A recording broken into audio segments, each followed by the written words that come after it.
खदशात हैं असर के, और जो है ना ये यालाबारी हो रही है। आप देख रहे हैं कि चारों तरफ जो है ना ये ओले जो है ना ये बिखरे पड़े हैं सड़कों पर। तो और बड़ी तेज़ बारिश हो रही है और साथ ओले भी गिर रहे हैं।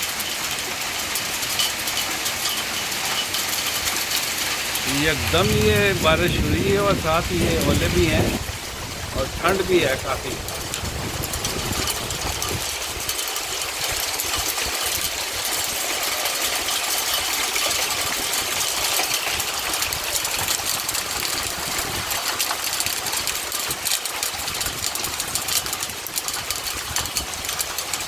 सड़क आप देख रहे हैं जो है ना ये बिल्कुल सफ़ेद हो चुकी है, ये यालाबारी की वजह से, ओलों की वजह से।